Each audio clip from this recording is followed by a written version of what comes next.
বিসমিল্লাহির রহমানির রহিম। দেশ এবং প্রবাস থেকে এই মুহূর্তে যারা দেখছেন সবাইকে আসসালামু আলাইকুম। আজকে আমি অবস্থান করছি বাংলাদেশের প্রথম বেয়ারিশ হাসপাতাল তথা বেয়ারিশ চিকিৎসা ও পুনর্বাসন কেন্দ্র। এটি বৃদ্ধাশ্রম নয়, এটি একটি পূর্ণাঙ্গ হাসপাতাল। একজন এমবিবিএস ডাক্তার সহ 20 জন এমপ্লয়ের নিবিড় পরিচর্যায় রাস্তা থেকে তুলে নিয়ে আসা শরীরের বিভিন্ন অর্গান পচে যাওয়া বেয়ারিশ মা বাবাদের একমাত্র চিকিৎসা কেন্দ্র, যা আমরা আমাদের সর্বোচ্চটা দিয়ে চেষ্টা করছি। ফেসবুক, ইউটিউব, সামাজিক যোগাযোগ মাধ্যম কিংবা কারো কাছে রিসিট বই নিয়ে টাকা চাওয়ার কোনো সুযোগ নেই। তাওয়াক্কাল তু আল্লাহ, আমাদের সর্বোচ্চটা দিয়ে আমরা চেষ্টা করছি। শুধুমাত্র কেউ ভিজিট করে যদি এটার অবস্থাটি নিরূপণ করে যদি এর পাশে দাঁড়াতে চায়, সেক্ষেত্রে আমরা সম্মতি প্রকাশ করি। আদারওয়াইজ অন্যভাবে বদনাম কামাতে আমরা রাজি নই। এবং আমাদের এই ধারাবাহিকতাকে আল্লাহ এখনো পর্যন্ত কিভাবে যে চলমান রেখেছে, শুধু আল্লাহর কাছে শুকরিয়া আদায় করি।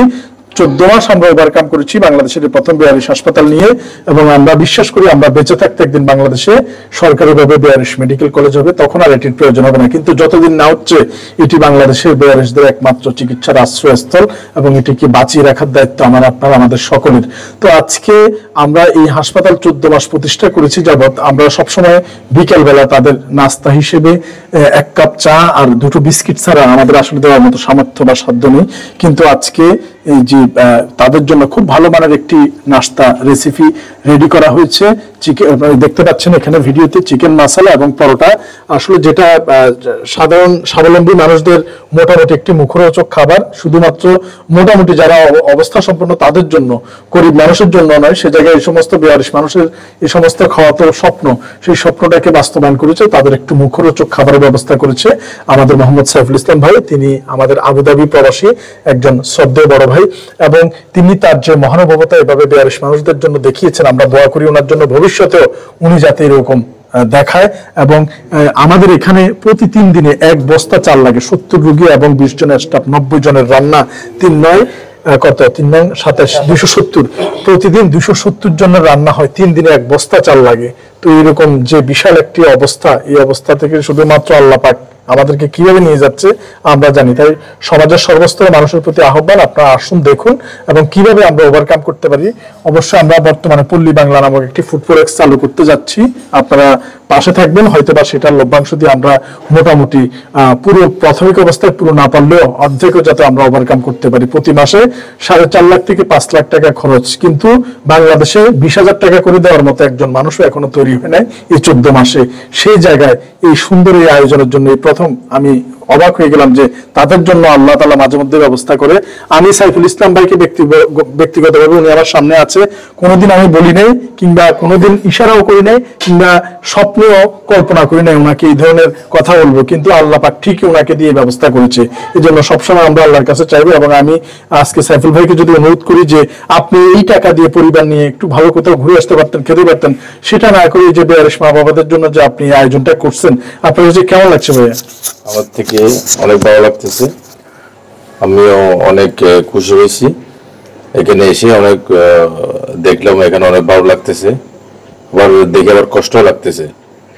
তো এই আর কি, ইনশাআল্লাহ ভবিষ্যতে পাশে থাকবেন এরকম আশা রাখছি। জি ইনশাআল্লাহ, ইনশাআল্লাহ। জি, এই পাশে হচ্ছে আমাদের মজিদ ভাই। তো মজিদ ভাই, এই যে মানুষ যদি আসে ভিজিট করে, তাহলে হয়তো বা মানুষগুলোর হয়তো বা ভাগ্য কিছুটা হলেও সুপ্রসন্ন হতে পারে। কি মনে করেন আপনি? বিসমিল্লাহির রহমানির রহিম। দেশ এবং দেশের বাইরে যা দেখতেছেন, আমরা এখন বেয়ারিশ পুনর্বাসন কেন্দ্রে অবস্থান। আমার পাশে আছে আমার মানবিক গুরু শওকত সাহেব, এবং পাশে আছে আজকে এই বেয়ারিশ মা বাবাদেরকে দেখে যাওয়ার পর একজন প্রবাসী ভাই সাইফুল ইসলাম, সম্পর্কে আমার ছোট ভাই লাগে, কিন্তু হঠাৎ করে তারা আজকের এই আয়োজন দেখে আমি নিজেই খুব আনন্দিত। এইভাবে যদি অনেক প্রবাসীরা বাইরে আসে, এইভাবে যদি একজন এগিয়ে আসে, আমরা আরো বেয়ারিশের সেবা যত্ন করতে, বেয়ারিশকে পরিচর্যা করতে এবং বেয়ারিশ মা বাবাদেরকে আরো সুন্দর করে পরিবেশন করতে আমরা উৎসাহ পাবো, সে আশা ব্যক্ত করি। এবং প্রত্যেকজনকে একবার বলবো, আমরা তো শওকত ভাইয়ের একটা নিয়ম আছে, কারো কাছ থেকে চাই না এবং কারো কাছে খুঁজে নেয় না। এবং ফেসবুকে বা ইউটিউবে কোথাও শওকত ভাই আপনাদেরকে সহায়তা করেন, সেগুলো কোনো নিজেরা চায় না, আমাদেরকে চাওয়ানোর জন্য উৎসাহ করে না। যারা দানবীর মন থেকে এবং সেই চেয়েছে যদি বেয়ারিশ মা বাবাদেরকে কিছু করতে চাই, তাদেরকে আমরা সম্মানজনকভাবে তাদেরকে আমরা আসার আহ্বান জানাবো। আজকের এই সামান্যত আমার ভাইয়ের যে রেসিপি, এই জন্য আমার ছোট ভাইকে আমি অশেষ ধন্যবাদ জানাই এবং ভাইয়ের কাছে আবদার করবো, আপনার বন্ধু বান্ধব ঘরে আছে এবং আপনি প্রবাসেও যাবেন, আমি জানি এই মাসের পর হয়তো শেষ হয়ে যাবে, এবং মাঝে মধ্যে খবর রাখলে আমি খুব আনন্দিত হব এবং কৃতজ্ঞতা প্রকাশ করবো। এবার আমার ব্যর্থতা শেষ করলাম, আমার কথা শেষ করলাম। আসসালামু আলাইকুম রহমতুল্লাহ বরকাত। ধন্যবাদ নজিব ভাই। এই পাশে রয়েছেন আমাদের আরেক শ্রদ্ধেয় মানবিক বড় ভাই নাসির ভাই। নাসির ভাই, আপনার এইটা পুরোটা ভিজিট করে কেমন লাগছে ভাই আপনার কাছে? জি ধন্যবাদ। আসসালামু আলাইকুম রহমতুল্লাহ। আসলে আমি এই বেওয়ারিশ চিকিৎসা কেন্দ্রে আজকে থেকে প্রায় 4-5 মাস আগে একবার আসছিলাম এখানে। তো আসার কারণ হচ্ছে আমাদের এই গোলপাহাড় মোড় বাসামিয়া চৌধুরী রোড কেডিএস গার্মেন্টসের মালিক এই খলিল সাহেবের বাসার ঠিক উল্টা পাশে একটা খুব দরিদ্র পরিবারের একজন বয়স্ক বাবা ছিলেন রাস্তার পাশে। উনি দীর্ঘ 1 মাস পর্যন্ত রমজান মাসে উনি ওইখানে পড়েছিল। তবে আমি আমার বাসার পাশে যেহেতু সেখানে আমি অনেকবার দেখেছি, তো শেষ পর্যন্ত আমার আর সহ্য হলো না এই জিনিসটাকে দেখে। বয়স্ক লোকটা উনি পায়খানা প্রস্রাব করে পুরো হাতে পায়ে সবকিছু মোড়ানো অবস্থায়। তো আমি বাসার জন্য কিছু নিয়ে গেলে ওনার জন্য 1 প্যাকেট বিরিয়ানি অথবা ওনার জন্য একটা ফল ফ্রুট আমি সাথে করে নিয়ে যেতাম।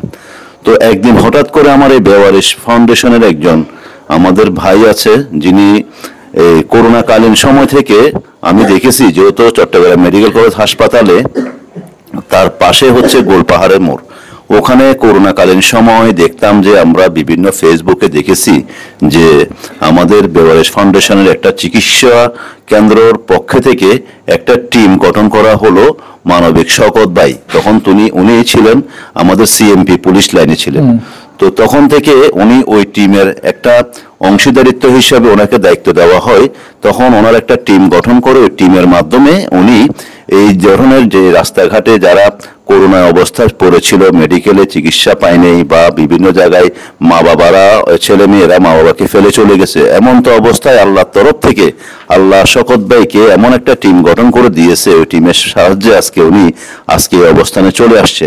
অনেক করোনার সময় যারা এখানের মধ্যে মা বাবাকে ফেলে গেছে বা ভাই ভাইকে দেখে নেই, মা বাবাকে দেখে নেই, ছেলে মাকে দেখে নেই, মেয়ে মা বাবাকে দেখে নেই, এমন তো অবস্থায় এই টিমটা, শওকত ভাইয়ের টিমটা এখানে যথেষ্ট ধরনের, আমি মনে করব বাংলাদেশে এই ধরনের একটা প্রতিষ্ঠান আদৌ গত কখনো হয়েছে কিনা বা সামনে হবে কিনা। করোনার সময় কিন্তু কেউ কাউকে ধরে নেই, এবং ঘরে যদি কারোর জ্বর হতো দেখা গেল এক ভাই আরেক ভাইকেও ধরে একটা ওষুধ খাওয়ানো, 1 গ্লাস পানি দেন, এমন তো অবস্থায় কিন্তু করোনার সময় এই বেওয়ারিশ ফাউন্ডেশন, মানবিক শওকত ভাইয়ের টিম সর্বোচ্চ চেষ্টা করে সহযোগিতা করে মানুষকে যথেষ্ট সহযোগিতা করার চেষ্টা করছে। তো যাই হোক, আমি আর ওদিকে পিছনের দিকে যাব না। আমরা সবাই চেষ্টা করব যেন এই প্রতিষ্ঠানকে আমরা সবাই সহযোগিতা করে যেভাবে পারি কথাবার্তা দিয়ে পারি, সাহায্য সহযোগিতা দিয়ে পারি। তো আমরা সকলে মিলে আমরা একটা এই প্রতিষ্ঠানকে গড়ে তুলব ইনশাল্লাহ। আর ইনশাল্লাহ যে শওকত ভাই ওনার টিমকে, আমি যখন রতনদাকে চিনি, রতনদাকে আমি ফোন করেছিলাম, একটা এই রাস্তায় পড়েছিল এক বাবার কারণে, আমি ফোন দিয়েছি, সাথে সাথে এই রতনদা গিয়ে সাথে সাথে গাড়ি নিয়ে গিয়ে ওখানে গা গোসল করে আমরা সব ধরে আমরা ওই রাস্তা থেকে টোকাই বাবাকে আমরা এনে এই হাসপাতালে আমরা এখানে রেখে দিই। এরপরে এই হাসপাতাল থেকে চিকিৎসা নেওয়ার পরে ওই বাবা এখান থেকে সুস্থ হয়ে ওনার গ্রামের বাড়িতে চলে যায়। তো এখন পর্যন্ত এখানে এই হাসপাতালে অনেকগুলো রোগী আছে, মা বাবা। আজকেও আমার সামনে একটা এই রোগী আসছে। এবং আরেকটা কথা বলি, আমি এই চিকিৎসা কেন্দ্রের কথার ব্যাপারে, এই ফাউন্ডেশনের ব্যাপারে আমি অলরেডি আমাদের বর্তমান যিনি মেয়র আছেন ডাক্তার সাদাত হোসেন ভাই, ওনার সাথে আমার সাথে এই ব্যাপারে গত জুন মাসে কথা হয়েছিল। তো জুন মাসে কথা হওয়ার পর সাদাত ভাই কিন্তু আমাকে একটা কথা বলছিল যে আমি একদিন ওখানে যাব। তো যাই হোক, আলহামদুলিল্লাহ সাদাত ভাই এখানে আসছে, উনি এখানে হয়তো বা কিছু একটা সহযোগিতা করবে, এবং আমি আমার পক্ষ থেকে সাদাত ভাইকে যা বলার, যা করার জন্য সহযোগিতা করব ইনশাল্লাহ। আর আশা করি বাংলাদেশের সকল প্রান্ত থেকে সবাই একটু মনোযোগ সহকারে দৃষ্টিকোণে দেখবেন। আসলে আমরা তো দুনিয়া থেকে চলে যেতে হবে, এই মানবিক সেবা যদি আমরা করতে পারি, হয়তো একদিন এইটার উসিলে আমাদের মা বাবারা একদিন জান্নাতে যাবে, আমরা যদি কেউ সহযোগিতা করতে পারি, এবং আমাদের বাচ্চারাও ইনশাল্লাহ হয়তো বা এটার জন্য ভালো একটা সুফল পাবে ইনশাল্লাহ। ঠিক আছে। আর আজকে আমাদের পাশে যিনি সাইফুল ভাই, উনি প্রবাসী, উনি যে আমাদেরকে এই এই এই এই হাসপাতালের জন্য যে খাওয়াগুলো দিয়েছে, পরোটা এবং চিকেন দিয়েছে, আমরা আমাদের সকলের পক্ষ থেকে সাইফুল ভাইকে ধন্যবাদ জানাই, এবং পাশাপাশি আমাদের শওকত ভাইকে এবং শওকত ভাইয়ের টিমকে আমরা ধন্যবাদ জানাই। এই বলে আমি আমার বক্তব্য শেষ করছি। আসসালামু আলাইকুম ওয়া রাহমাতুল্লাহ। ধন্যবাদ নাসির ভাইকে। ইনশাআল্লাহ আমরা আবারও দোয়া জানাচ্ছি এবং দেশের সবাই দোয়া করবেন আমাদের সাইফুল ভাই এবং উনি যে আবুধাবি প্রবাসী, ওনার পরিবার সহ সবাই দেশে যারা রয়েছে, ওনারা যাতে আল্লাহ পাক উনি সহ সবাইকে সুস্থ রাখে। ধন্যবাদ সবাইকে। বাংলাদেশের প্রথম বেয়ারিশ হাসপাতাল থেকে আসসালামু আলাইকুম ওয়া রাহমাতুল্লাহি ওয়া বারাকাতুহু।